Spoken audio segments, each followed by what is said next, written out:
Welcome to the Book Crush Diaries, where every story has a heartbeat. And don't miss to hit the like, share and subscribe. Let's start our today's story. Legally Yours. The Divorce Lawyer Who Couldn't Get Divorced. Chapter 1. Divorced from Sanity. You know what your problem is, Carol? I said, slapping a stack of court documents onto my desk like I was hosting a reality show called Divorce Court, Bloodbath Edition. Carol, in her oversized sunglasses and hoodie, looked like she was trying to go incognito at her own intervention. She sniffled. What now? You married a man with the emotional depth of a wet napkin, I said, pointing at her with a glitter pen. But don't worry, I'm the queen of divorce law. And I hereby declare you emotionally divorced from that crusty man-child. She rolled her eyes. You can't just say that like it's official. I'm your lawyer, Carol. I can and I will. She huffed. Well, officially or not, he still has the condo, my cat, and the sympathy of the entire internet. I stood up dramatically. Not for long. And that's how I found myself 2 hours later, heels clacking down the marble floors of Judge Eliah Cross's courtroom like I was walking the runway at Milan Fashion Week. Legal edition. Tall, dark, ruins your life hot. That's how the judge looked behind the bench. He didn't just wear the robe. He commanded it. He was the kind of man who made sustained sound like foreplay. And don't even get me started on how he said, approach the bench. Goosebumps. Every time. I set down my briefcase, smoothed my skirt, and tried not to imagine what he looked like without the robe. Spoiler alert. I failed. The bailiff called order, but I was already scanning him. His hand rested casually on the gavel. His lips moved as he whispered something to the clerk. He looked up. Eyes locked. His gaze didn't just meet mine, it pinned me. Like I was the case under review. And for a second, I forgot we were here to tear Carol's douchebag ex-husband to shreds and not, say, reenact a very steamy episode of Suits. I blinked, smiled, approached. Your Honor, I said sweetly, I trust you're ready for a little courtroom carnage today. Judge Cross raised a brow. Just the one, like the smug bastard he was. I hope you're ready, Ms. Ray, he said, voice low and smooth like a jazz solo in a velvet lounge. Because I don't tolerate theatrics in my courtroom. Oh, the irony. You wound me, I said, hand over heart. He leaned forward slightly. Not yet. Did he just flirt with me? In open court? While Carol sat 10 feet away ready to emotionally combust? This man was playing a dangerous game. The opposing counsel, a man who looked like he ironed his hair, stood to begin his opening statement. I tried to focus. I really did. But Judge Cross kept glancing at me. Subtle, calculated, like he knew what he was doing, which made sense, because he always knew what he was doing. And I was the idiot lawyer who once told Carol, don't worry, I'll win this case even if I have to get laid by the judge. She had rolled her eyes so hard she saw another dimension. Now here I was, wanting to rip off my blazer and scream, take me, Your Honor. Pathetic. But the worst part? He knew. He totally knew. The way he cocked his head when I made objections. The smirk every time I said, sustained. The way his gaze lingered just a second too long when I stood up. Was he trying to seduce me, in the middle of a divorce hearing? Because if so, it was working. Carol nudged me as we sat down. You're being weird. I'm a lawyer, Carol. I'm always weird. No, she whispered. You're being horny. I glared. I am not. Judge Cross cleared his throat. Ms. Ray, your turn. I stood, fixed my jacket, grabbed my notes, and walked up to the bench like it was a damn catwalk. His eyes flicked down. And I swear on all things unholy, that man's jaw flexed. So I did what any professional, fully qualified attorney would do. I winked. And the corner of his mouth twitched, the tiniest smile. Almost like he was saying, finally. You're catching on. Chapter 2. Objection. He's hot. Your Honor, I object. I shouted, mid-sentence, mid-stride, mid-mental breakdown. On what grounds, Ms. Ray? Judge Cross drawled, not even looking up from his notes. I scowled. On the grounds that this entire surprise witness is an ambush, and I don't play well with cheaters. Across the courtroom, Carol's ex, Chad Yes, his actual name, smirked like he'd just won a rigged carnival game. Standing beside him was his so-called character witness. also known as his new 23-year-old TikTok influencer girlfriend, Crystal, wearing heels too high and a neckline too low for the courthouse dress code. She waved at Carol. Carol looked at me like she was ready to detonate. "I will allow the witness," Judge Cross said evenly, finally looking up, straight at me. "But I expect you, Ms. Ray, to keep your composure." "Composure? Sir, I am 3 seconds away from committing a legal homicide with my heels." But instead, I smiled sweetly and said, "Of course, Your Honor. I always keep it professional." His eyes darkened. "That's debatable." I froze. "Did he just proceed?" he said, already hiding a smirk as he turned his attention to the new witness. Crystal pranced to the stand like it was a red carpet. She swore herself in with an and started testifying that Chad was a super good guy who never yelled unless it was her fault. I mentally vomited.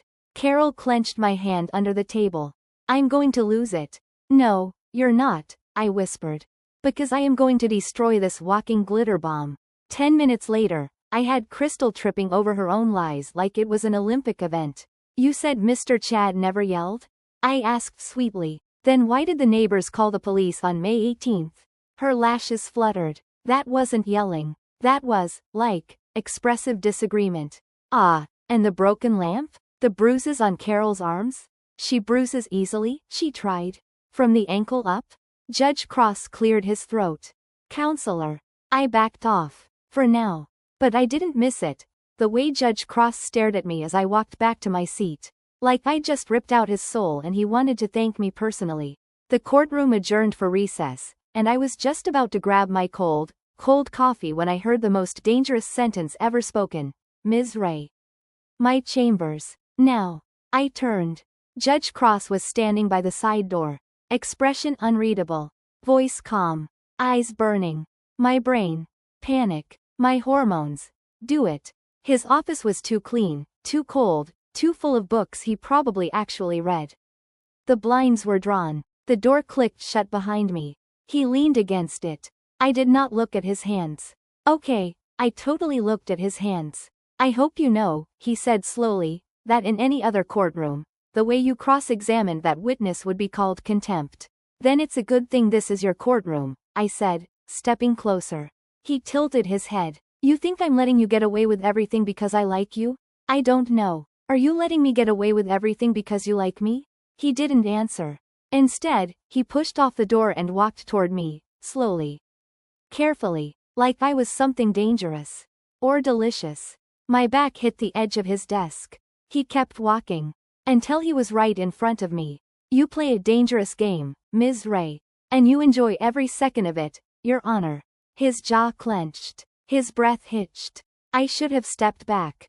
Should have remembered Carol, the case, the oath I took. Instead, I said, "Tell me to leave, and I'll go." Silence. The kind of silence that hums. Then, he placed one hand beside my hip. Not touching. Just there. "Do you have any idea what you're doing to me?" he said, voice low and wrecked. "Coming in here, batting those lashes, challenging me in court like you own it." I blinked. "I kind of do own it." He huffed a laugh. "God, you're insufferable. But you want me anyway." His hand moved. It ghosted over my waist, fingers brushing the edge of my blazer. Barely a touch, but my body lit up like a courthouse on fire. His other hand braced the desk. I was caged. And loving it. "I shouldn't," he whispered. "But you will." He leaned closer. Our noses nearly touched. And then, a knock. We both froze. "Your Honor," the clerk called. "You have press waiting outside." Something about the Chad divorce going viral. I stepped back, heart racing. Saved by the TikTok. He exhaled, straightened his tie, and looked at me like I was both his salvation and his curse. "We're not done," he said. "I'm counting on it." Back in the hallway, Carol waited with 2 coffees and a knowing look. "Wow," she said. "Your lipstick's a little smudged." I wiped my mouth. "Is it?" "Don't worry," she said. "I won't tell the court you're flirting with the enemy." I took the coffee. "He's not the enemy." Carol smirked. "He's worse. He's your type." Chapter 3. The Devil Wears a Robe. The courthouse parking lot was packed with reporters, microphones, and at least one lady live streaming the whole mess for her Messy Divorce Tea channel on TikTok. Ms. Ray, is it true you called opposing counsel a walking hemorrhoid in court? Are you sleeping with the judge? Is it true the judge blocked the subpoena for Chad's financial records because you're secretly dating? I smiled politely and walked straight through the chaos like the main character I am. Carol trailed behind me, hood up like a fleeing celebrity. This is insane. No, I corrected, holding the car door for her. This is strategy. You leaking that Chad cheated on me with a girl who thinks Mercury in retrograde is a valid legal defense? I didn't say anything, just gave her a look. Carol gasped. You really are the devil. And he's wearing a robe, I muttered, eyes drifting back to the courthouse entrance. Because Judge Eliah Cross was watching me from the second-floor window. Again. The next morning, I found an envelope on my desk. No name, no handwriting, just one line. My chambers. 5 p.m. Come alone. E. I stared at it like it might self-combust. He left a note? What is this? Pride Prejudice. Courtroom Lust Edition? Still, I went. And I wore heels on purpose. Lock the door, he said, without turning around. He stood at the window, robe off, tie loosened, sleeves rolled up like a scene from every bad fanfic I've ever secretly read at 2 a.m. I raised a brow. Bit dramatic, aren't we? He turned slowly. Not angry. Not amused. Focused. You want Carol to win, don't you? That's why I'm here. No, he said, voice low. You're here because you want me. I blinked. Excuse me? He walked forward. No hesitation. No smile. You think this is a game? Flirting in court. Winking at me while you humiliate opposing counsel. Showing up to my chambers wearing that dress. I looked down. It's navy. It's legal chic. It's a threat, he growled. I backed up as he advanced until my back hit the shelves. Hardbound law books pressing into me. You want something, Ms. Ray. And you don't? I shot back. I always want something. And I don't play fair. That's when he pulled out the contract. A literal contract. Typed. Signed. Stamped with the court seal. Marriage agreement proposal. Judge Eliah Cross, attorney Reyna Voss. I blinked. What is this? Some kind of 50 Shades courtroom fanfic you're acting out? It's a deal, he said. You marry me. In public. Full press coverage. Legally binding. No prenup. No loopholes. Why would I ever agree to that? Because Carol's case will blow up in a week unless I make it disappear. Which I can do. Quietly. Permanently. I stared at him like he'd lost his last neuron. You're blackmailing me into marriage? No, he said, stepping even closer. I'm offering you everything you want. And taking what I've wanted since the day you walked into my courtroom in red lipstick and no respect for authority. My breath hitched. You're insane, I whispered. He smiled. And you're stalling. I looked at the contract again. Carol's case was falling apart. Chad's legal team just got a new PR representative who'd already spun Crystal's testimony into a redemption arc. Carol's custody of her daughter was slipping. I needed leverage. And Eliah Cross was leverage. But marriage? Why do you want this? I asked. What's in it for you? He didn't answer. Instead, he cupped my jaw and said, because when you walk into a room, I forget I'm a judge and remember I'm a man. Then he stepped back. Just like that. Cool. Composed. A devil in a pressed white shirt. You have until Monday to decide. I didn't sleep that night. I watched The Crown, Suits, and the proposal back to back like that would help. Spoiler. It didn't. Carol texted me. PLS, tell me you didn't let the judge raw dog you in his office. I sent her back a gif of a dumpster fire. By morning, the marriage proposal was still sitting on my desk. And the news was worse.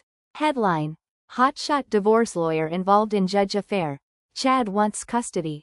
I stared at the screen. My phone started ringing. It was the Bar Association. Everything was spiraling. And in the middle of it, my brain kept replaying one thing. When you walk into a room, I forget I'm a judge and remember I'm a man. Chapter 4. Court is now in session. Monday, 4:59 p.m. The courthouse clock ticked like it was judging me harder than the Bar Association ever could. The contract sat in my purse like a loaded weapon. Signed. In ink. With my actual name. I didn't know what possessed me to do it. Maybe desperation. Maybe chaos. Maybe that stupid moment in his chambers when he said, when you walk into a room, I forget I'm a judge and remember I'm a man. How dare he be poetic and hot? I walked into his office at exactly 5 p.m. He was standing by the window again. Sleeves rolled up, hair a little messier today. Almost like he knew I'd say yes. You're on time, he said, without turning around. I'm always on time for life-ruining decisions. He turned, eyes locking onto mine. I assume that means. I tossed the folder onto his desk. Read it and weep, Your Honor. He opened it slowly, scanned the signature, closed the folder. Then, he walked around the desk, calmly, like he hadn't just won the most twisted game of legal seduction ever played. Do you want to know why I proposed this? I assume it's because you enjoy controlling the narrative, I said, arms crossed. And me?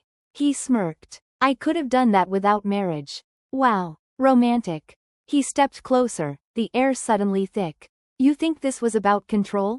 This has never been about control. Oh no? Then what is it about? He leaned in, breath brushing my cheek. You. And then, without warning, he kissed me. Not a question.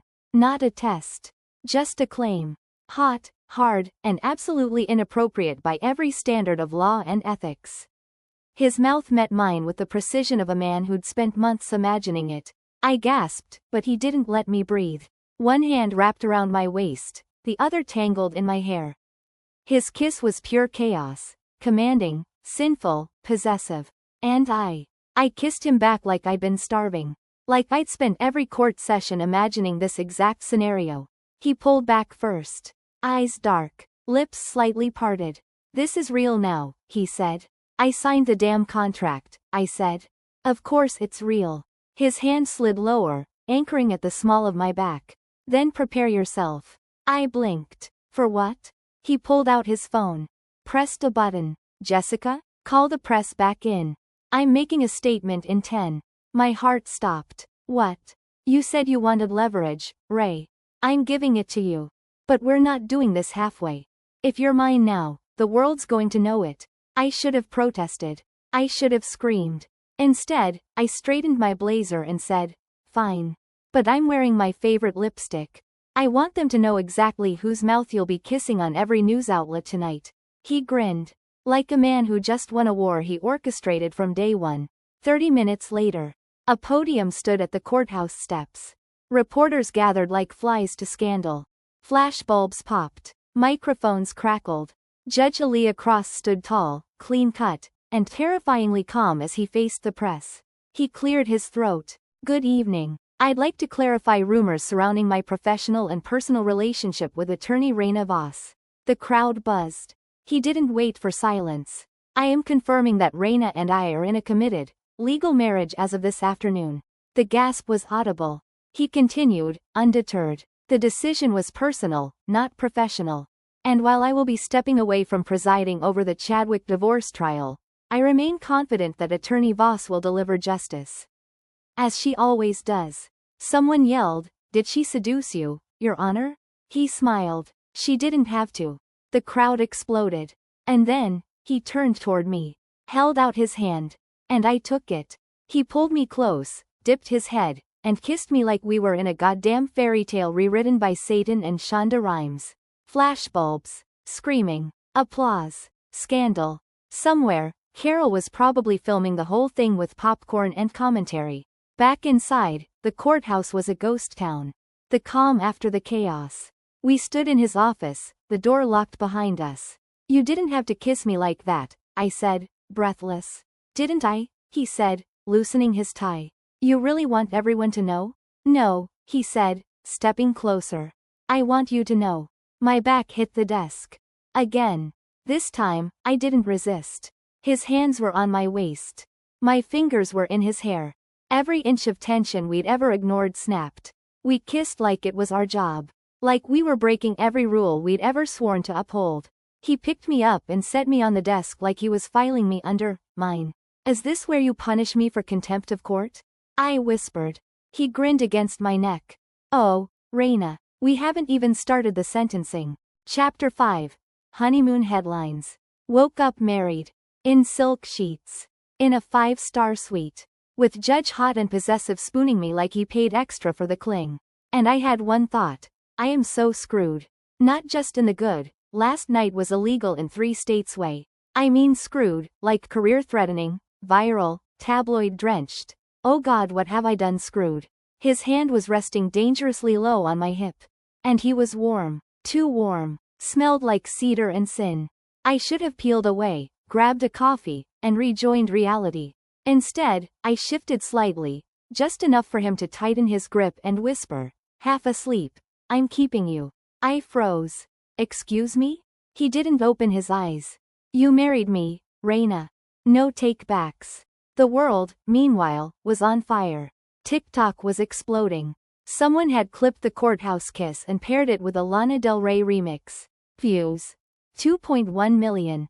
Carol sent me the link with 10 flame emojis and the caption, "You are officially someone's lock screen." I ignored her. And the other 50 messages. And the BuzzFeed headline, "From objection to obsession. The judge the lawyer who made court sexy again." Gross. Kind of hot. Still gross. Eliah, no, my husband now apparently, was already dressed in one of his terrifyingly crisp suits, sipping espresso like he hadn't ruined my entire sense of reality with one contract and a kiss. "You're being quiet," he said, without looking up from the morning paper. "That's because I'm trying to remember what part of law school prepared me for this." He folded the paper. "There's no chapter on scandal marriage for legal leverage." I checked. Shocking. He set down his cup and walked over, crowding me into the armchair like he wasn't the villain in a modern Jane Austen rewrite. "You don't regret it," he murmured. "I regret a lot of things," I said. "But not enough to unsign that contract." He tilted his head. "Then what's bothering you?" I glared. "I'm trending." He smirked. "You're welcome." Meanwhile, Carol. God bless Carol. She wasn't hiding. She wasn't crying. She was thriving. Wearing designer sunglasses, sipping oat milk lattes, and going viral for her savage divorce takes on TikTok. Her bio now read, "Left my man. Kept the lawyer. My bestie married the judge. Stay mad." Comments ranged from, "She's iconic. I want a Reyna in my life." This is giving Elle Woods plus Olivia Pope. But not all the press was cute. Some headlines hit different. Judge Cross. History of unethical attachments? Anonymous source claims this isn't his first romance with a lawyer. Did Eliah Cross have a secret affair years ago? I stared at the screen. And something cracked. "Eliah?" I called. He looked up, all calm and gorgeous and suspiciously unfazed. Is there something you forgot to tell me?" He walked over, sat across from me. "Read the headline." Didn't flinch. "I knew it would come up," he said. "You knew and didn't tell me?" I didn't think it mattered. "Oh, so potential ex-flings you might have manipulated into courtrooms just for fun or minor details now?" "It was nothing like this," he said sharply. "She wasn't you." I stared. My throat was dry. "Then who was she?" He sighed. "Her name was Amelia. We dated. Years ago. She was a lawyer. It didn't last. She wanted power. I wanted." "What?" I snapped. "To own people instead?" His jaw ticked. "No. I wanted you." Silence. Too loud. Too quiet. He stepped forward, softer now. "I didn't tell you because I didn't want to lose this. You. Us. The way it's already becoming more real than I expected." I swallowed. This wasn't just scandal anymore. This was something else. And I was falling. Faster than I should. Harder than I wanted. That night, the fake honeymoon turned into something almost normal. Room service. Wine. No cameras. We talked. Laughed. He kissed me slowly this time, like he didn't want to win, just feel. And for a moment, it wasn't courtroom chess. It was something dangerously close to love. But outside the hotel, a black car waited. Inside, a woman with red lips and eyes full of history. She scrolled through the headlines, zoomed in on the kiss photo, and smiled. "So he finally found someone to replace me," she whispered. She closed the tablet. "I hope she's ready to be destroyed." Chapter 6. Exhibit A. The X. If you had told me a week ago that I'd be married to Judge Eliah Cross, living in a suite with an espresso machine fancier than my law degree, and trending under #LegalLust on TikTok, I would have laughed. Then choked. Then probably made out with him anyway, let's be honest. But today? Today I was in a boutique cafe, sipping an overpriced lavender latte across from Amelia Vale, the woman Aaliyah forgot to mention before coercing me into legal matrimony. She wore red lipstick like armor and a suit that screamed "I bill $1,200 per hour and make interns cry for sport." "Reyna Voss," she said, stirring her tea with unnecessary aggression. "You're prettier in person." "He has a type. Sharp and unbothered?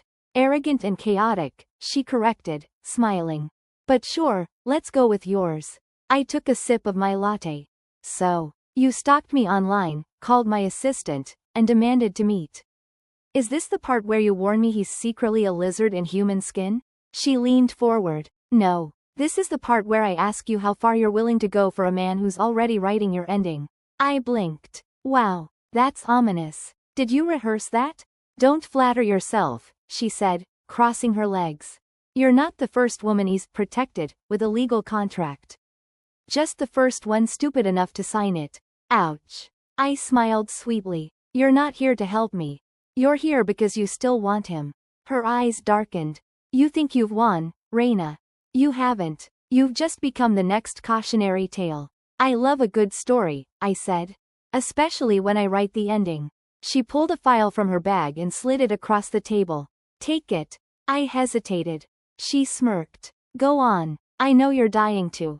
Inside were photos, letters, legal documents, transcripts. And at the very top, Amelia Vale vs. Judge Eliah Cross 2019 ethics complaint sealed. My blood ran cold. "You tried to report him?" She raised an eyebrow. "Oh, sweetie, I didn't try." "I did. The only reason you haven't heard about it is because the system protects its own. And you think I care?" "I think you have to care. Because unlike me, you actually signed your life away. Publicly. On camera. With lipstick smudged from his mouth, looking like a cautionary tale with curves." "I'm not afraid of him," I said. "You should be." Later that night, I stood in the suite, file still clutched in my hand like a grenade with the pin halfway out. Eliah walked in, loosened his tie, and paused. "What's that?" "Something your past forgot to mention." He took a step forward. I took one back. "I met Amelia," I said. "She gave me this. The sealed complaint. The ethics report. The photos." He stilled. No anger. No fear. Just quiet. "I know what this looks like," he said. "It looks like you groom young lawyers into being yours.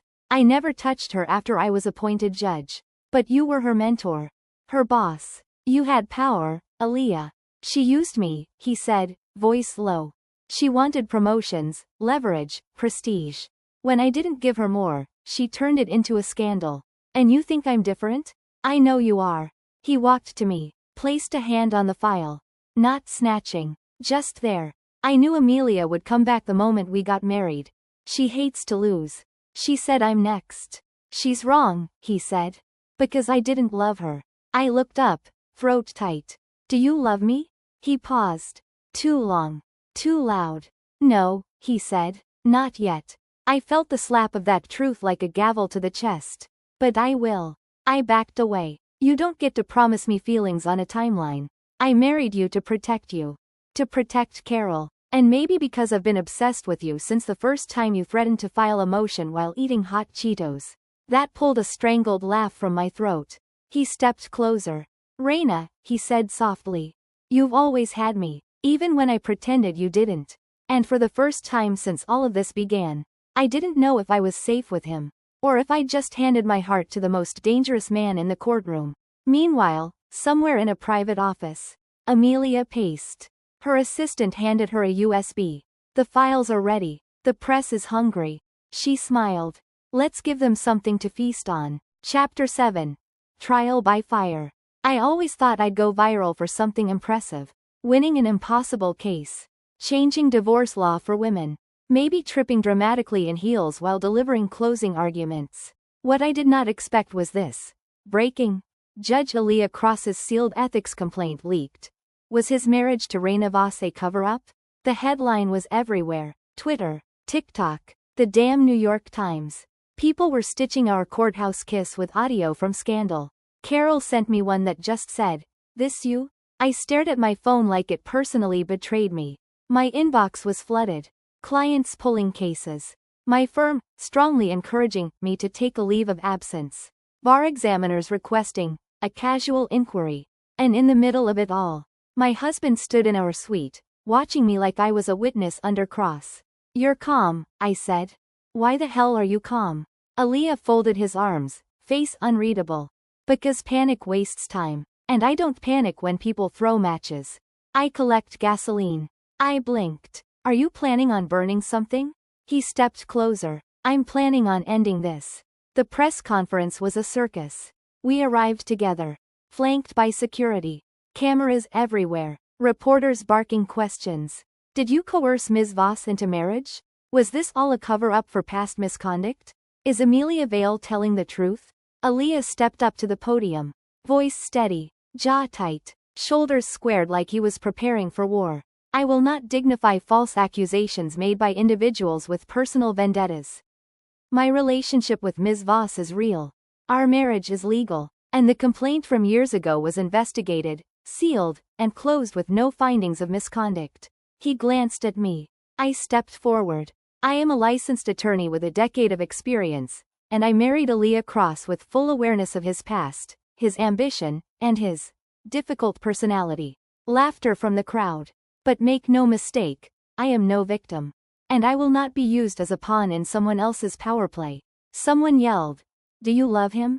I paused. And then, cool as hell, I said, "Love is irrelevant.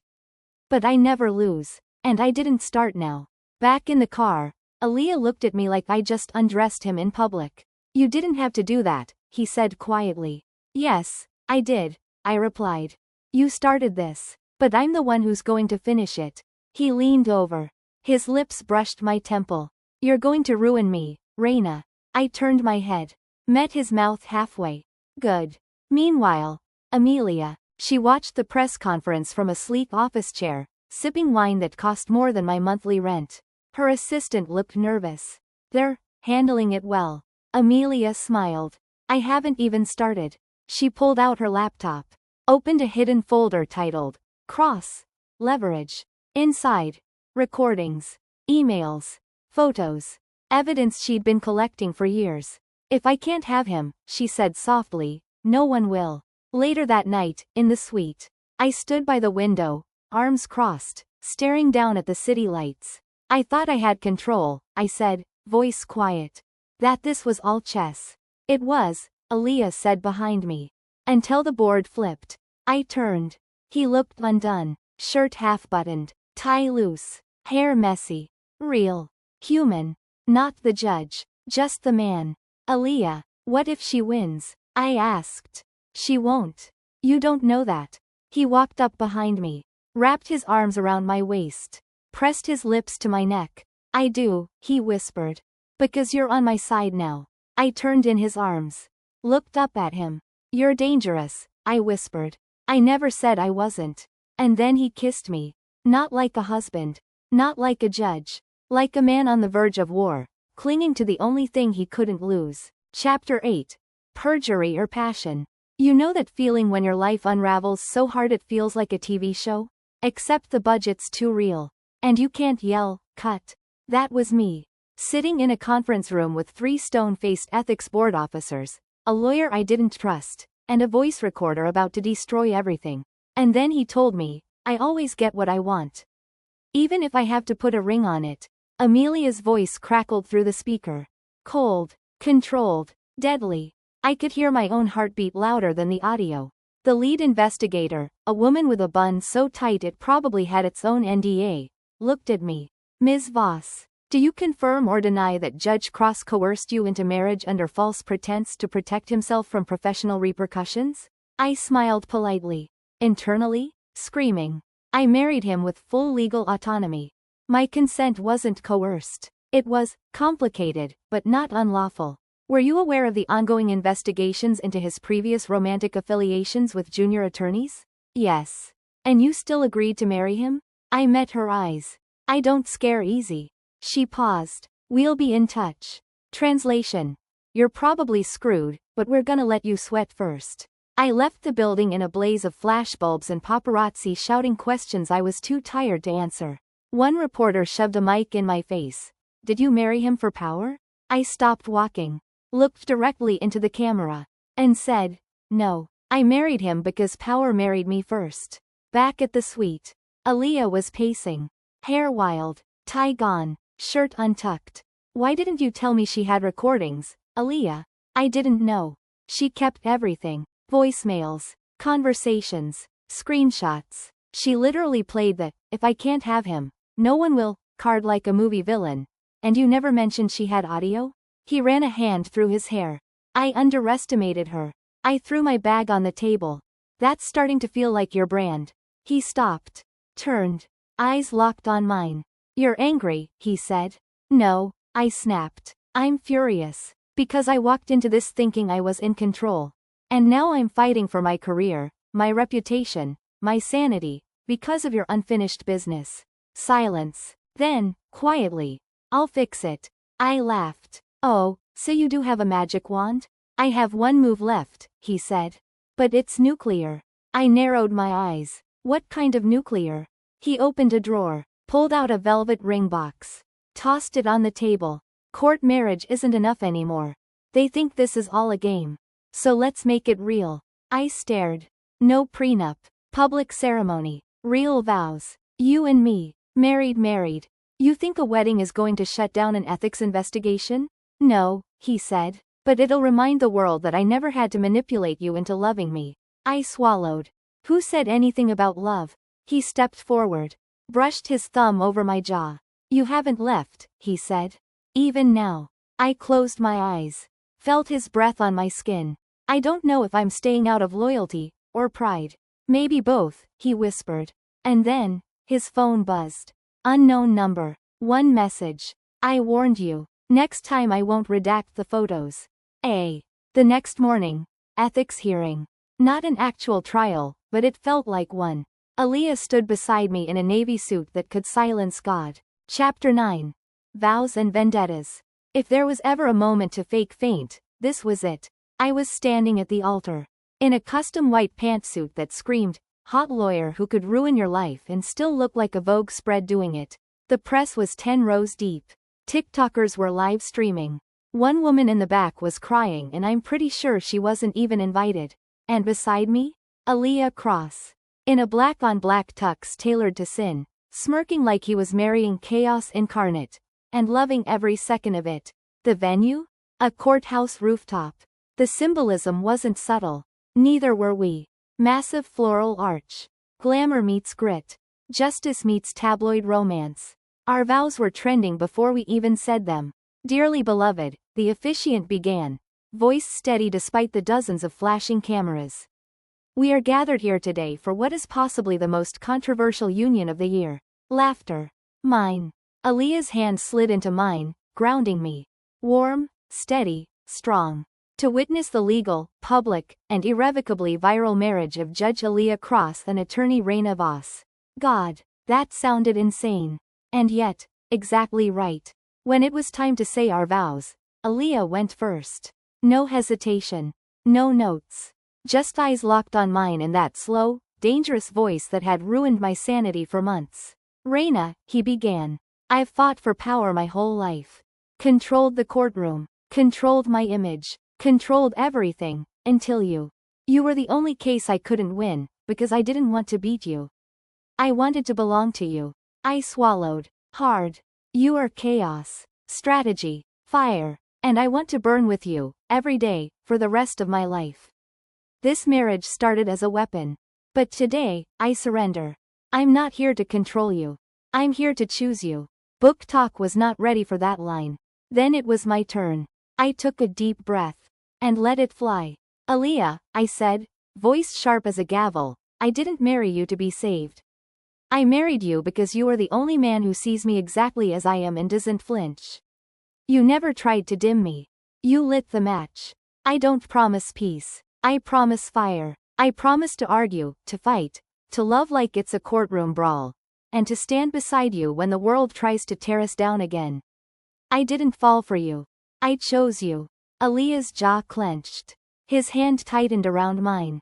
Everyone was holding their breath. The officiant smiled. "You may now." Objection. The crowd gasped. We turned. And there she was. Amelia. In a black dress, heels like weapons, and a flash drive in her hand. You're not legally allowed to marry him, she said, voice echoing across the rooftop. Eliah stepped forward, instantly shielding me. You don't want to do this, he warned. She smiled coldly. I already did.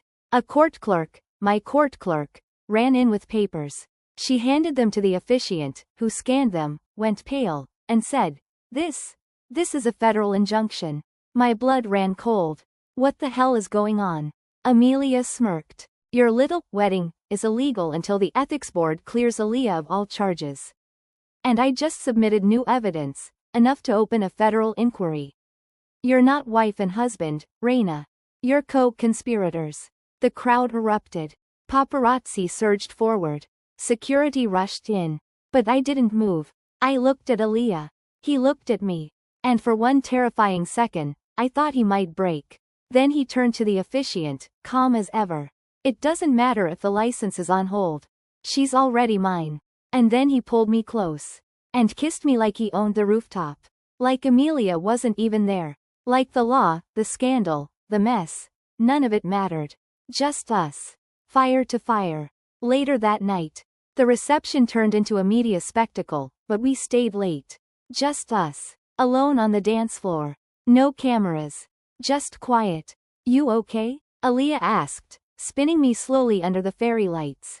No, I said. I'm mad. I'm tired. And I want to strangle someone.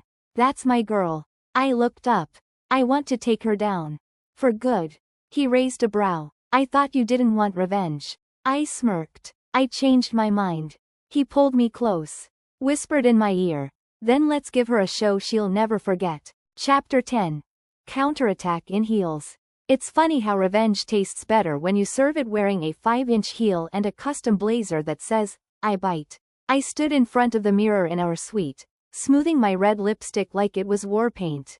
Eliah leaned on the doorway behind me. Shirtless. Smirking. You're terrifying, he murmured. I turned, eyes sharp. Good. That means it's working. Because today wasn't about damage control. Today was about going for the throat. And the best part? I wasn't just fighting for my reputation. I was fighting for both of us. 10:45 a.m., courthouse. Amelia Vale strutted in like she was still winning. Hair blown out. Signature red dress. Her assistant trailing behind with an iced coffee and too much audacity. She wasn't expecting me to be there. In stilettos. Grinning. Holding a thick manila envelope that reeked of lawsuit. She slowed when she saw me.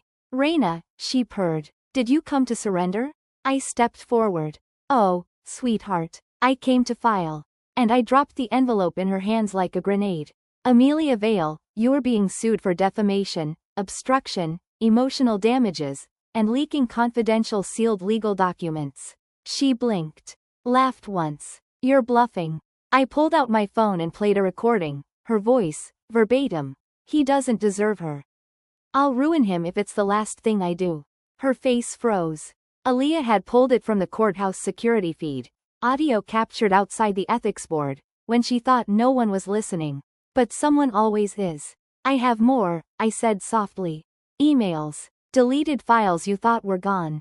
Your ex-assistant flipped. She was very talkative. Amelia went pale. File it, she hissed. See what happens. I leaned in. Already smiling. Oh, I did. You've been served. 11:30 a.m., private chambers.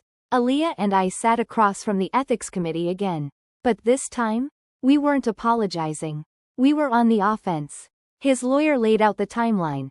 Amelia's previous sealed complaint. Her harassment of past partners. Her anonymous leaks to tabloids. And, of course, her attempted sabotage of a legal wedding with falsified documentation. By the end of the hour, the lead investigator looked furious. We'll be issuing a restraining order, she said. And reopening a full inquiry, Eliah added. Into her pattern of targeting and weaponizing ethics complaints. I looked at him. His hand found mine under the table. This wasn't chess anymore. This was war. And we were winning. That evening, I was in the bathtub, finally exhaling, when Eliah walked in holding a worn folder. He looked different. Softer. Nervous. I need to tell you something, he said. I raised an eyebrow. You're holding a folder. Is this gonna ruin my bath? Maybe. He handed it to me. Inside, a photo, a letter, and a birth certificate. My blood went cold. Eliah, I whispered. What is this? He sat on the edge of the tub, eyes dark. She wasn't just an ex, he said. Amelia, she was pregnant. I stared at the paper. Dated 6 years ago. Where's the child?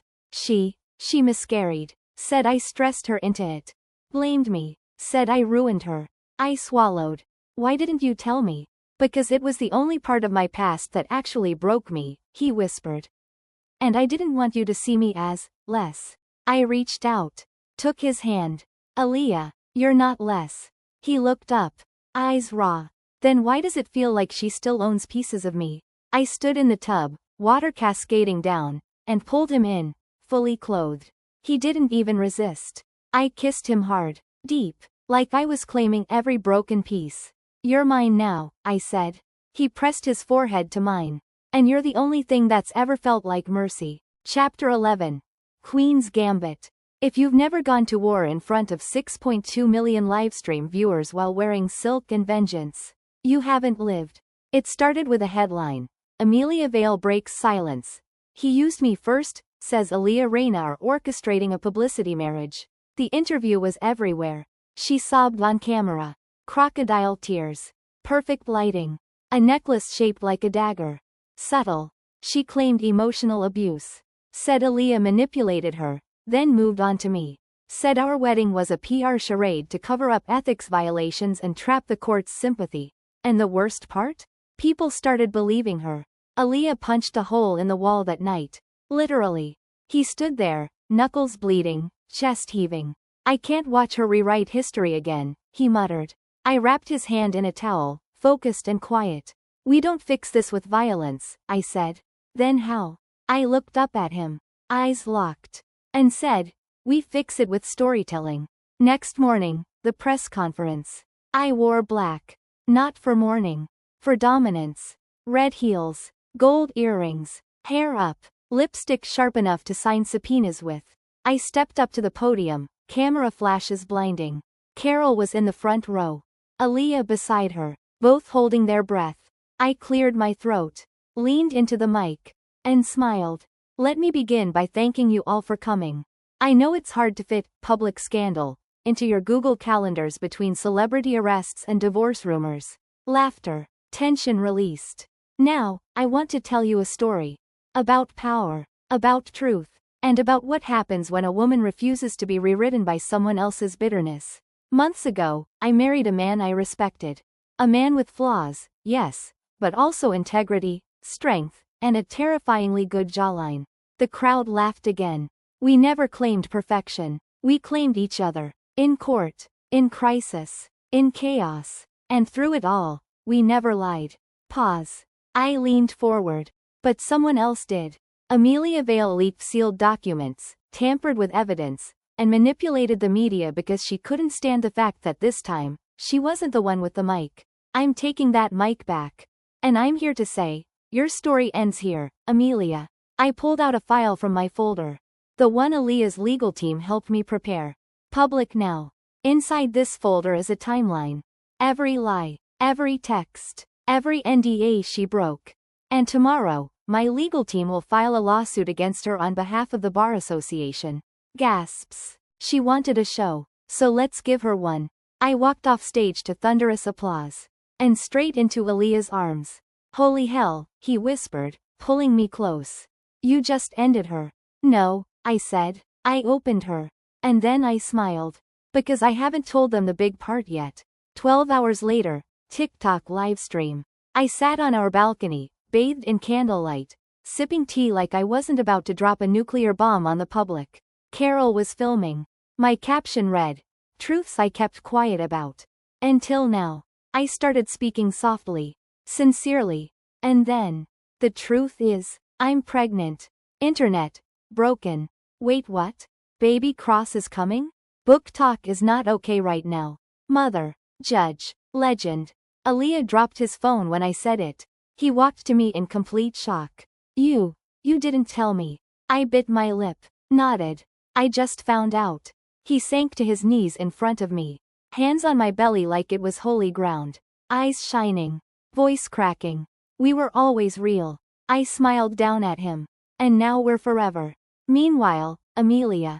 She watched it on a giant flat screen in a sterile white office. Her PR team stood in silence. Do something, she snapped. Her publicist whispered, there's nothing left to do. And for the first time in her career, Amelia Vale was speechless. Chapter 12. Bloodlines and Battlegrounds. People say pregnancy softens a woman, makes her gentler, warmer. I would like to personally laugh in their faces. Because 3 weeks after I dropped the "I'm pregnant" bomb on TikTok, I wasn't glowing. I was glowing red. From rage. Why? Because the moment I gave the internet a taste of baby Cross Voss, the world decided to crawl out of its grave. Exhibit A. Eliah's family. Yes. The Crosses. Old money. Old lawyers. Old problems. They showed up at our suite like royalty on a PR tour, cloaked in expensive trench coats and condescension. His mother kissed both my cheeks and said, "You're lovelier than expected, Reyna." And so, loud. But I suppose vibrancy can be inherited. His father? Didn't speak. Just stared at me like I was a loose filing he never signed off on. Eliah gripped my hand the whole time like he was holding onto sanity. Later, I cornered him in the kitchen. You didn't tell me your parents were House of the Dragon, I snapped. He rubbed his eyes. Because they live in another universe. One where image is everything and feelings are inconvenient. I crossed my arms. They didn't even ask how I was doing. Just asked if we'd consider a legacy-safe boarding school. Eliah groaned. They don't care about the baby. They care about the Cross bloodline. I stepped closer. Then they're going to hate that this baby's getting my last name, too. Exhibit B. The Bar Council. Now that Amelia was publicly scorched, a few concerned colleagues started murmuring that I had become too emotional, too visible, and a potential liability. Translation? They wanted to push me out of my firm. Behind closed doors, of course. Respectfully. With severance. Too bad for them. I'd already filed for equity partner last week. Pregnancy doesn't disqualify brilliance, I told them. It multiplies it. Because I don't have time to waste on your fragile egos. Meanwhile, Carol. God bless Carol. She had taken my pregnancy as a personal reason to become a full-time chaos manager. She blocked trolls on TikTok. Created a Pinterest board titled, Boss Baby's Mother. Chic looks for court cravings. And even bought tiny designer booties for court-themed baby pics. You're not just having a baby, she said. You're having a brand. But in the midst of all this mess, something worse arrived. A letter. No return address. Inside? A photo. Black and white. Grainy. A young Eliah, maybe 17, arguing with an older man in a courtroom hallway. On the back, handwritten words that made my skin crawl. He's always been a liar. You just believe the version he let you see. Ask him about the Essex trial. No name. No signature. No explanation. Just a warning. And suddenly, I wasn't fighting Amelia anymore. I was fighting shadows. That night, I waited until Eliah came home late. He looked exhausted and shaven, but his eyes still searched for mine first. I held up the photo. Who sent this? He stared at it for 2 seconds too long. Then said, no idea. Eliah. Silence. I pressed. What's the Essex trial? He finally met my eyes.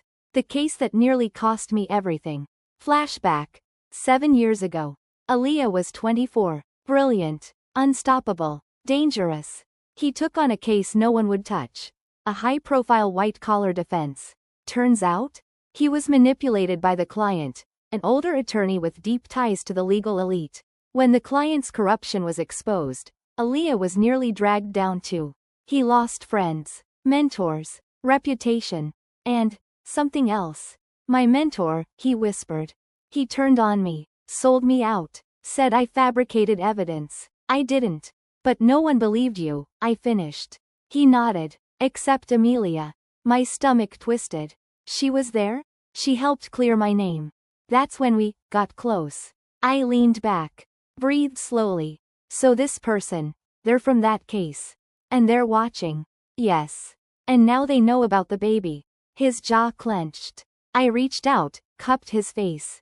Eliah, this isn't just about you anymore. I know, he whispered. And I'm going to end it. Chapter 13. Legacy on Trial. Pregnancy hormones are a trip. I cried over a peach the other day. But this wasn't hormones. This was war. Because today, I walked into court not as Reyna Voss, the queen of divorce law, but as Reyna Voss Cross, the defendant. It started with a motion filed overnight. Anonymous versus Cross Voss, Esquire. A legal ambush. The allegations? Obstruction of justice. Evidence tampering. Unethical romantic entanglements. I know. The irony would be hilarious if it weren't so goddamn real. The plaintiff? Revealed only this morning. Graham Lexford. Former DA. Disgraced star prosecutor. Eliah's old mentor. The man who betrayed him in the Essex trial. The man who now wanted me. You shouldn't go in alone, Eliah said that morning, pacing our suite. I'll testify. I'll take the fall. I'll tell them you had no idea. Eliah, I interrupted, pulling on my blazer. I'm not fragile. You're pregnant. I'm still a lawyer. He stared at me. Eyes stormy. Hands clenched. I've spent years trying to protect you, he said.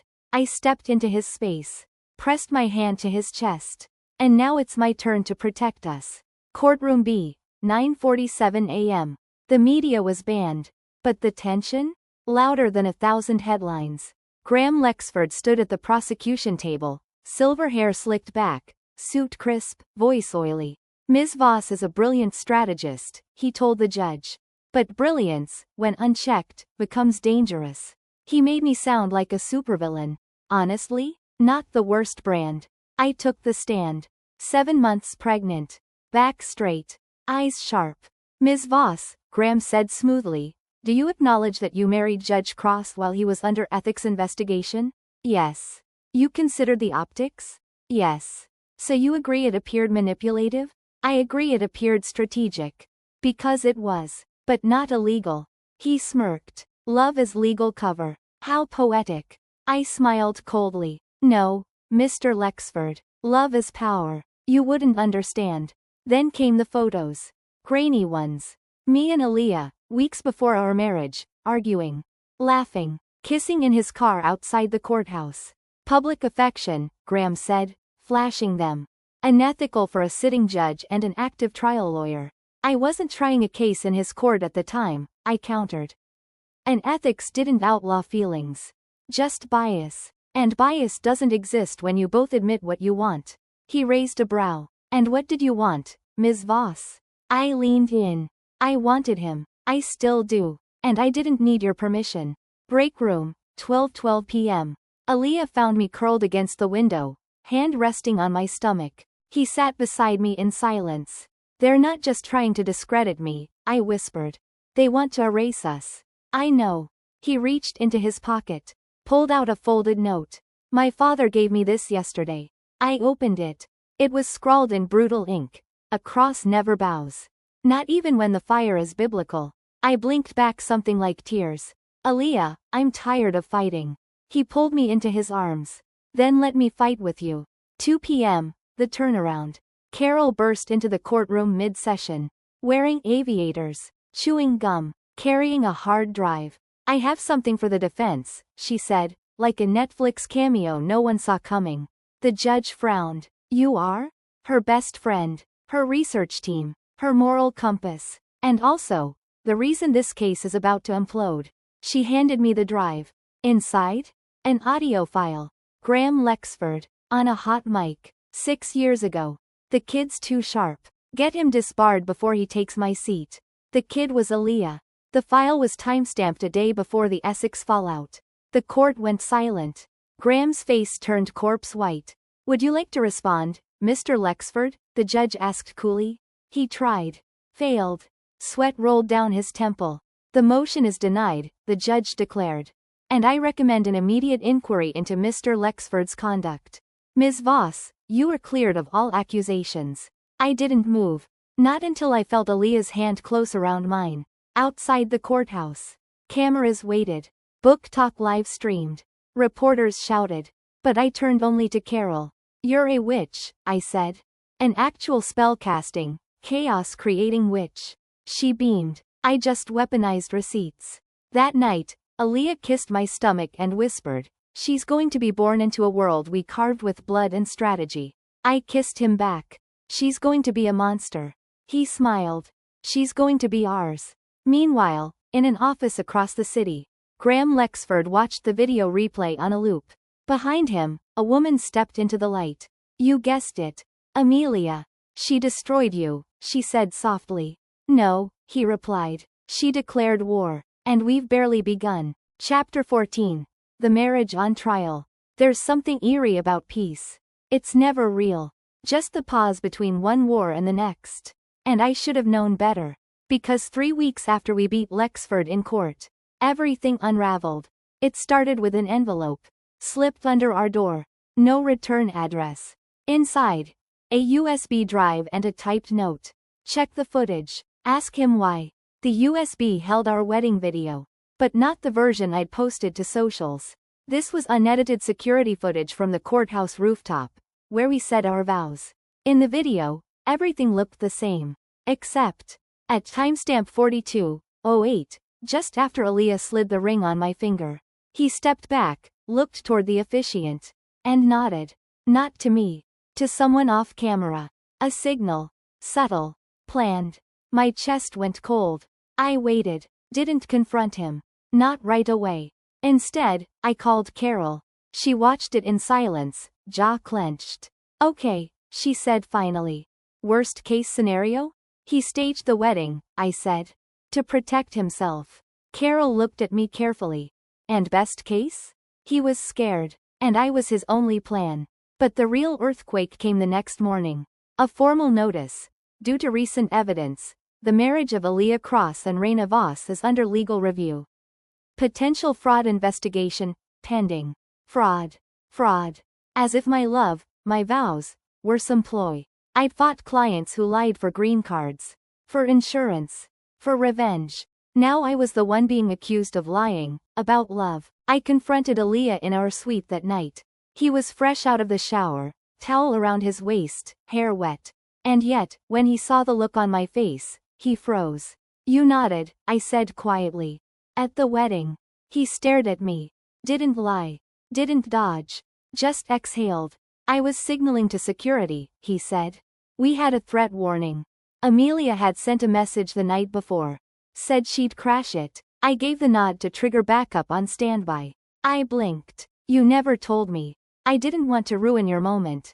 "Eliah," I whispered. "Someone thinks we faked our wedding. They've filed an inquiry." He ran both hands through his hair. "They're trying to undo us from the inside now." I stepped back. A realization hitting like ice water. "They're not trying to destroy me anymore," I said. "They're trying to destroy you. So I'll collapse with you." Eliah stepped forward, took my face in his hands. "No, you won't. If I burn, you rise. You're going to protect the baby. Our name. Everything we built. I'll take the fall." I shook my head, tears burning. "You're not my shield. You're my match." We burned together, Eliah. The next day, legal office. We met with our attorney, a stone-cold woman named Reyna Voss, one of the last people I trusted with my reputation. She clicked through surveillance stills, pointed at the timestamp. This is what they'll fixate on. Even if the wedding was real emotionally, they'll argue the legal intent was corrupted. Amelia's team will say Eliah married you to protect himself from public scrutiny, not because of authentic affection.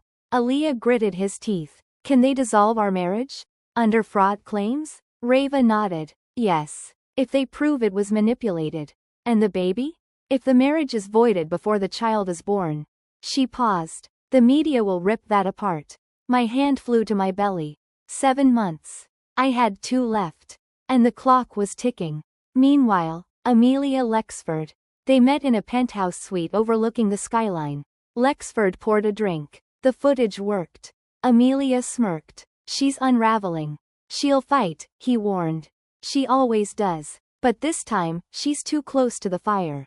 One crack in that marriage, and it all falls." Amelia looked at the wall of legal files behind him. "Let's take down her last defense. Let's make sure when she gives birth, it's to a ruined name." Later that week, Reyna's strategy room. Carol, Reva, and I locked ourselves in with coffee, contracts, and a fire I hadn't felt in weeks. We flip the narrative, I said. They want to claim we married under false pretenses? Let's show them exactly how real this is. Carol raised a brow. You're not talking about a press conference, are you? No, I said. I'm talking about vows. Again. Public. Live. On the courthouse steps. Reva blinked. A second wedding? Not legal, I said. But symbolic. A declaration. Of love. Of commitment. And we do it right before the inquiry panel opens. Carol grinned. God, I love when you go full queen. 3 days later, courthouse steps. I stood in a long cream coat. Belly showing. Wind in my hair. Microphones buzzing. And next to me? Eliah. In a dark suit. No tie. No games. Just the man I loved, stripped of strategy, bare and bold. And in front of us? Book talk. Twitter. Press. I stepped up to the mic. They want to know if this marriage was real. So let me show you. I turned to Eliah. And reached into my coat pocket. Pulled out new vows. I read them aloud. Eliah Cross. I didn't marry you to be saved. I married you because your chaos matched mine. Because when the world tried to break you, you still offered me your hands. Because this baby, this life, we built it in the storm, and I would build it again. If the law dissolves us, I will marry you again. And again. Until they run out of ink to print lies. Until every courtroom burns down. Until they believe me. But even if they never do, I will never stop fighting for you. The crowd gasped. Some cried. Eliah stepped up. Looked at me like I was his gravity. Let them try, he said. Let them come. I've walked through hell. But nothing, has ever been as terrifying or holy as loving you. The press exploded. #Voss Cross vows trended for 48 hours. People called it the love story of the decade. But that night, in the dark, someone posted something new. A leaked court document. New evidence filed. Baby's paternity in question? Chapter 15. DNA daggers. Let me be clear. When someone questions the paternity of a child not yet born, it's not a legal strategy. It's a f***ing declaration of war. And I was done playing defense. The morning the leak dropped, it spread like wildfire. #Who's the daddy? #Voss baby scandal. #Eliah Cross exposed screenshots everywhere. The document was stamped with a court seal. Anonymous claim. Petitioner requests emergency genetic testing to confirm biological paternity of unborn child, citing discrepancies in timeline of conception. Discrepancies? We conceived on Valentine's night. I had the receipts.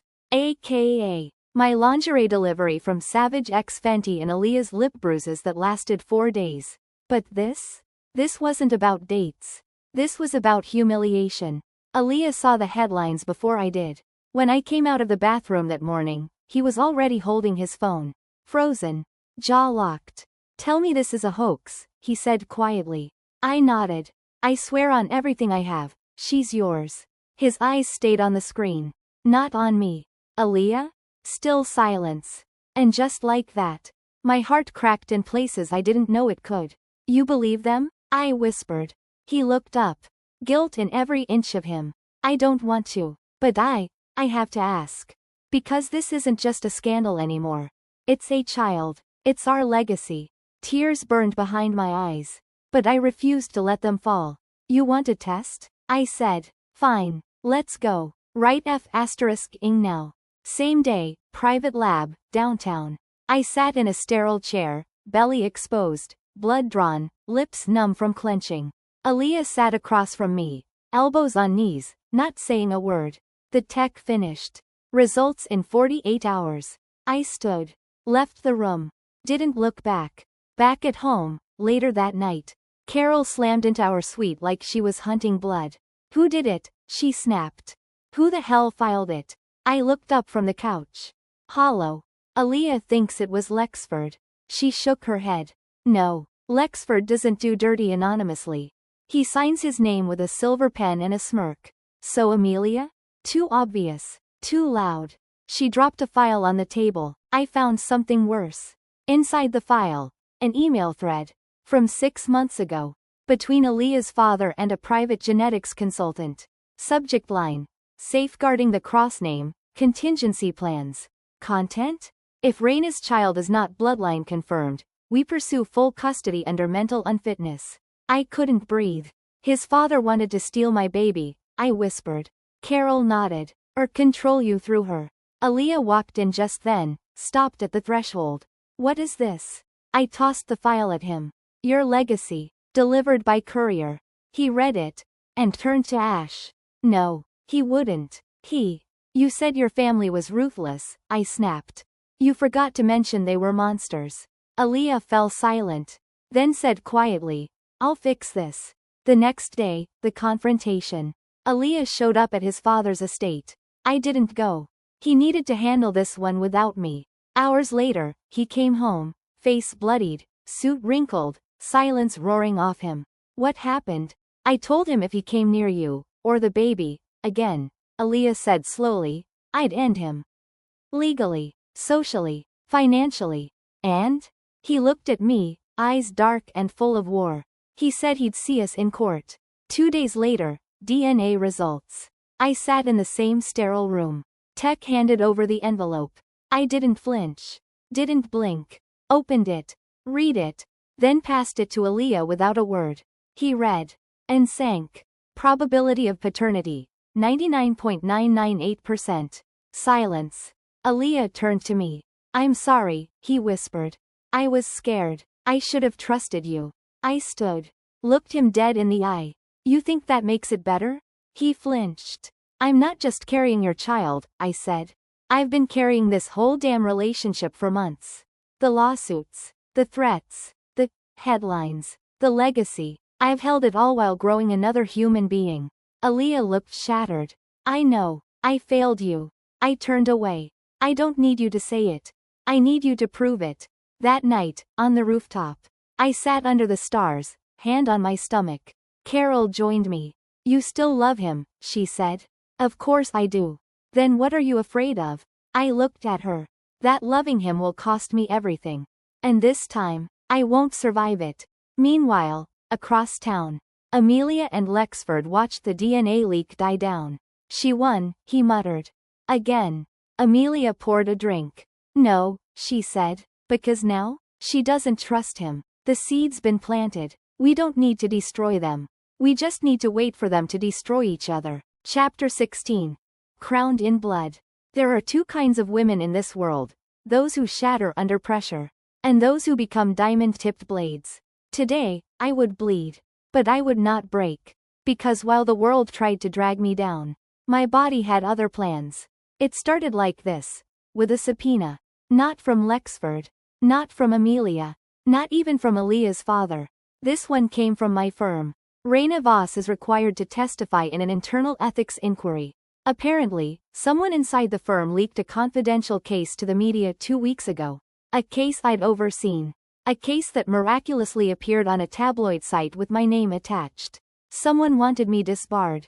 And someone was feeding my life, my blood, my sweat, my baby bump, to the wolves. I walked into the inquiry room 5 hours later. 7 months, 3 weeks pregnant. 1 cracked ribs worth of stress. And heels that could kill a man. Eliah offered to come. I told him no. This war? Mine to fight. The board sat across from me, expressionless. Gray suits. Gray walls. Gray souls. Ms. Voss, the lead director said, you're not on trial. But this is a pattern. He listed it off. Ethics investigations. Personal scandals. Marriage to a sitting judge. Paternity drama. Viral vow videos. You've become unmanageable, he said. Your brand overshadows your credibility. I laughed once. Sharp, dark, unapologetic. You mean I got too big to control? They didn't flinch. Tell me, Ms. Voss, did you leak the Vance settlement documents? No, I said flatly. And if I had, I would have sent it to the Times, not a gossip blog. They shifted. The woman to the right, young, nervous, spoke up. There's evidence a junior partner logged in under your credentials. That was when I knew who had betrayed me. I smiled coldly. Check the logs again. I used dual authentication. That means whoever did it had my phone. Flashback. 2 weeks ago. I was in the office late. Left my phone on my desk. Went to the bathroom. Came back. Phone was there. But my lock screen had been wiped. I'd assumed it was a glitch. It wasn't. I leaned forward now, calm as a guillotine. Run a fingerprint trace. My assistant had access. So did Ryan Cleves, junior partner. Same guy who tried to hit on me last year and got turned down so hard he nearly filed a complaint.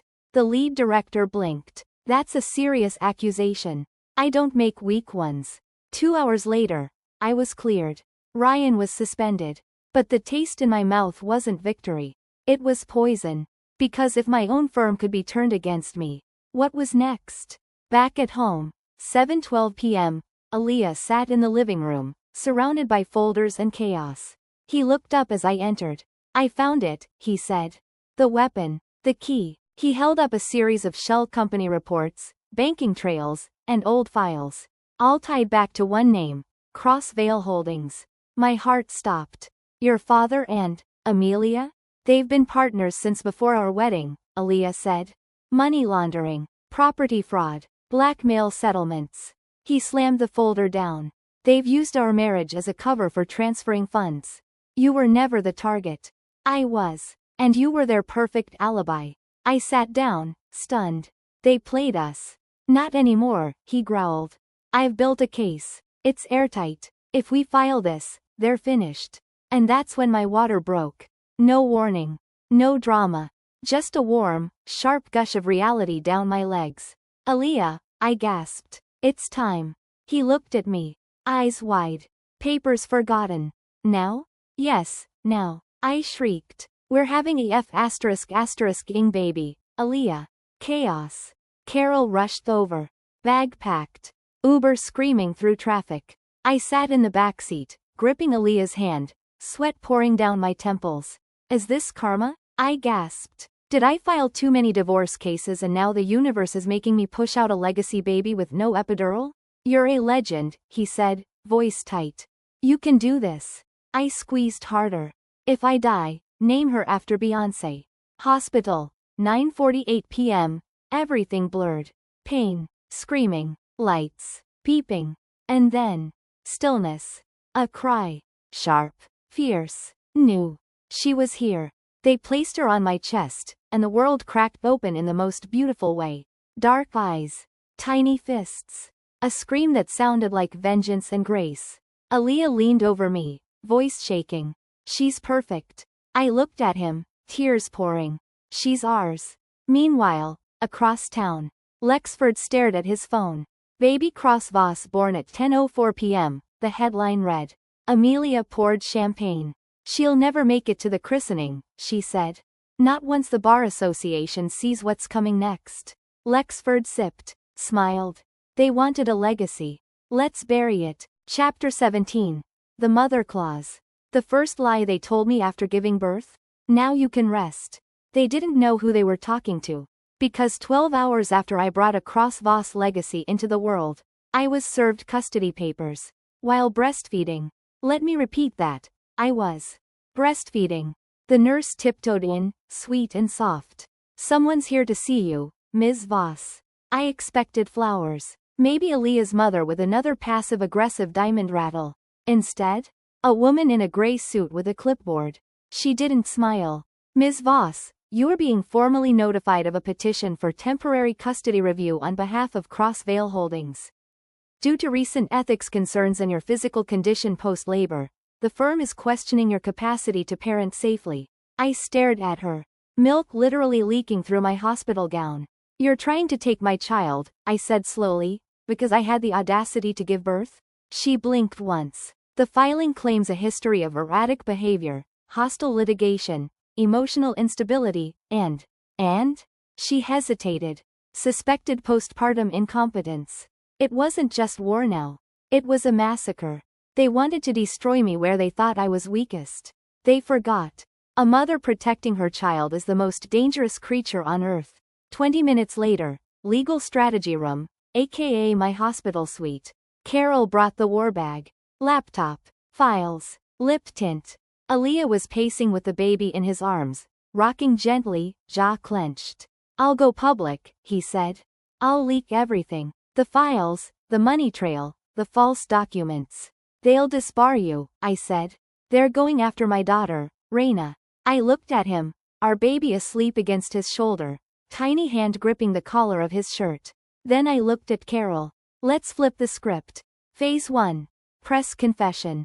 Eliah walked into a press pit at 8 a.m. sharp. Clean suit, wrinkled eyes, wedding ring flashing under the flashbulbs. I have a confession, he said. And it's not what they think. I manipulated the legal system once. I blurred a line between court and love, between strategy and safety. I married Reyna when I should have recused myself. Panic flickered through the crowd. But here's the truth. I didn't do it to protect myself. I did it because I loved her. I still do. And I'd do it again. He paused. Let the silence thicken. If the price of love is my badge, I'll hand it in. But I will never hand over my wife. Or my child. Phase 2. The leak. Carol uploaded everything. Encrypted documents from Crossvale Holdings. Banking trails that proved forged invoices. Payoffs to junior attorneys. And evidence tampering targeting me and Eliah. Everything. Then posted it all on Threads and Book Talk with one caption. They thought they could silence a mother. They forgot she built the courtroom. Phase 3. The clause. At the emergency custody hearing, yes, they had the audacity to schedule one 48 hours after I gave birth. I walked in wearing black, silk, baby strapped to my chest, heels high, eyes burning. The opposing counsel, a smug man named Jerome with a voice like an outdated fax machine, cleared his throat. Ms. Voss, your firm and your husband's father's estate are concerned about the child's well-being given the dramatic nature of your recent months. I pulled out a document of my own. The Mother Clause. A legal motion drafted with Reyna Voss herself. It outlined my full rights as a parent. The criminal nature of Crossvale's attempted custody interference. A protective injunction keeping them 500 yards away from my daughter indefinitely. And a final clause. If the motion passed, Crossvale would be subject to a full federal audit. The judge skimmed it. And smiled. Motion approved. Jerome turned pale. Eliah reached over, kissed my temple. She's never losing, he whispered. After the hearing, I stood on the courthouse steps with my daughter in my arms. Media swarmed. Carol held up a phone for a live. Reyna, do you have a message for the world? I looked directly into the lens. Yes. My name is Reyna Voss. I am a lawyer, a wife, and now, a mother. You tried to end me while I was most vulnerable. You tried to take the one thing I would die to protect. You underestimated my love. I paused. I'm not afraid anymore. I'm untouchable.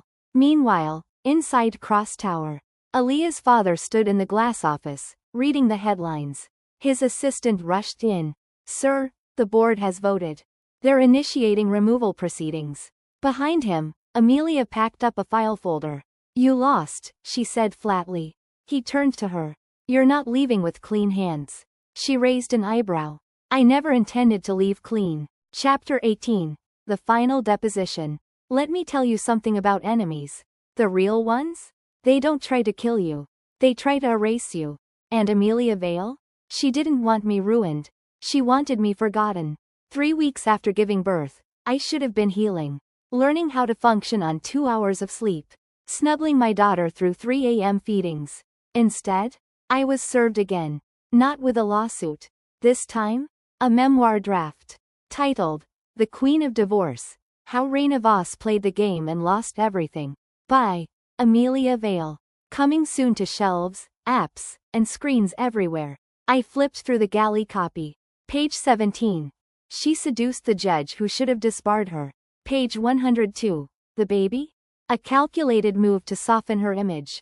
Page 186.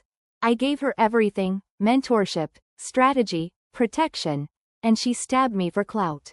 It wasn't just defamation. It was surgical reputation homicide. And the worst part? Amelia had receipts, emails, recordings, cherry-picked audio that painted me like a viper in Valentino. I didn't cry. Didn't scream. I handed the book to Carol. Get this pulled. Carol whistled. This is vicious even for her. Eliah's name is on nearly every page. His father, the firm, even our baby's name. So we bury her? I looked up. No. We give her the ending she deserves. Step 1. Injunction. I filed a cease and desist within 24 hours. Amelia ignored it. Of course she did. That woman wouldn't stop until she could copyright my downfall. Step 2. Subpoena her ass. We called for an emergency hearing. I stood before the judge, 3 weeks postpartum, court-styled to kill in all black, with my legal license glowing like a dagger in my hand. She is publishing false statements meant to cause professional harm, I said. And we have evidence that the quotes were spliced, edited, and stolen from private client records. The judge raised a brow. Eliah Cross's confidential deposition from the Essex case, I added. She recorded it. She released it. That got him. Summon Ms. Vale immediately. Courtroom, 48 hours later. Amelia arrived like a celebrity who thought the flashing lights were for her. Perfect hair, white dress, fake humility. She sat across from me, didn't blink. The judge motioned. You may begin questioning, Ms. Voss.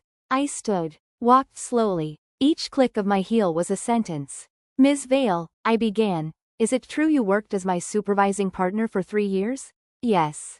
And during that time, did you ever refer to me in emails as a rising star, a media genius, or a lethal gift to the courtroom? Amelia's smile twitched. Yes. Did you mentor me, elevate me, promote me? Yes. Then at what point, I said slowly, did you decide I was a fraud? Silence. The judge leaned in. Well? Amelia's mask cracked. Just a little. When you stopped needing me, she said. There it was. Not jealousy. Not strategy. Abandonment. She built me. And I became something she couldn't control. I dropped the final document on the stand. An audio clip. Carol had found it last night, buried in Amelia's old Dropbox from years ago. Amelia, on a call. Reyna's not the threat. But if she ever turns on me, I'll burn her name before she burns mine. The court went still. The judge tapped his gavel. Ms. Vale, this borders on criminal retaliation. And just like that? Injunction granted. Memoir blocked. Amelia silenced. After the hearing, I met her alone in the hallway. No reporters. No microphones. Just 2 women in heels, standing on the ashes of what used to be respect. You trained me, I said. You made me better. She smiled bitterly. I made you invincible. I just never thought you'd turn that strength against me. I looked at her, cold but honest. I didn't. You did. Then I walked away. That night, back home, Eliah held our daughter in one arm, flipping through the court transcripts in the other. She's safe now, he said. No more lawsuits. No more lies. I laid my head on his shoulder. Until the next enemy rises. He kissed my temple. Then we rise too. Meanwhile, across the city, Lexford sat in a dark office, watching the Amelia takedown replay on the news. He opened a drawer, pulled out a manila folder. Inside? Photos, videos, surveillance. Of Reyna, of Eliah, of their baby. He made a call. We move on phase 3. If we can't break them legally, we break them publicly. Chapter 19. Suing the system. Let's get one thing straight. I didn't survive the courtroom. I rewrote it. But there's a moment, after you've beaten every enemy, buried every scandal, outplayed every leak, when you look around and realize, the true villain wasn't a person. It was the system that let them all in. Lexford's final play wasn't subtle. He released a 19-minute exposé across every major platform, labeled, The Fall of Voss. It featured grainy surveillance footage of Eliah me arguing, spliced deposition clips to make me seem unstable, anonymous testimonies from disgruntled former interns, accusations that my courtroom wins were manipulated by sexual leverage, and the worst? A voiceover asking, would you trust this woman to protect your child? Or your legacy? The video reached 7.2 million views in 24 hours. It wasn't just slander. It was execution. I stared at the screen, daughter asleep on my chest, watching the world I'd built rot in real time. Eliah punched the wall. Carol paced the room. Reva Knox offered to leak retaliation footage from Lexford's divorce scandal. I said no. I didn't want revenge. I wanted justice. And not just for me. For every woman whose ambition made her a target. For every lawyer who lost a case not because they were wrong, but because they didn't belong to the right club. I opened my laptop. The filing. Voss versus the State Bar of New York. Grounds? Systemic bias. Gender-based obstruction. Failure to protect a licensed attorney from malicious coordinated attacks. And violation of due process in repeated ethical investigations with zero cause. Carol blinked at me. You're suing the legal system? No, I said. I'm exposing it. Step 1. Collect allies. I reached out to every woman who'd been forced out of the courtroom in the last 5 years. Women fired for being difficult, too loud, too emotional. I asked for their stories. They flooded my inbox. Screenshots of boardroom harassment. Audio files of judges dismissing them mid-argument. One woman who was blackballed after reporting a senior partner's affair. We built a case file taller than my daughter's bassinet. Step 2. Leak with purpose. Carol cut together a 60-second mini-documentary. Raw. Honest. Devastating. You called me dangerous. You said I played dirty. You feared my power, so you tried to make it a punchline. But I am not the joke. I am the reform. We dropped it at midnight. By sunrise, #IStandWithVoss was trending worldwide. Step 3. Drag Lexford into the light. Reyna Voss delivered a legal nuke. A subpoena for Lexford himself, to testify on the stand under oath regarding his media company's role in producing the exposé, his financial ties to Crossvale Holdings, and his history of coordinated attacks against opposing counsel. His PR team tried to bury it. Too late. He was already trending for the wrong reasons. Courtroom. 1 week later. Lexford took the stand. I cross-examined him myself. He smirked at first. By question 6, he was sweating.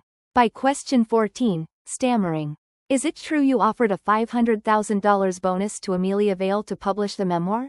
No comment. Is it true you offered the same amount to 2 journalists if they could uncover photos of me post-labor in the NICU? Objection. Overruled. He didn't speak. His silence was my confirmation. The judge banged the gavel. Trial adjourned until review. As I stood, Lexford muttered, "You've made a lot of enemies." I smiled. Sharp. Unbothered. Then they can all line up. The next 48 hours were a storm. Every news outlet flipped. The exposé was pulled. Lexford's media stock crashed. The Bar Association called an emergency ethics board reform. Amelia Vail's memoir was officially banned from publication. Eliah was offered his robe back. And me? I stood outside the courthouse with a mic in one hand, and my daughter in the other. The press statement. This is not the end of a story. This is the end of a pattern. You don't get to crucify women for being brilliant. You don't get to take their babies, their names, their minds, and expect them to stay silent. I fought for my marriage. I fought for my child. I fought for my name. Now I fight for everyone who never got the chance. I looked down at my daughter.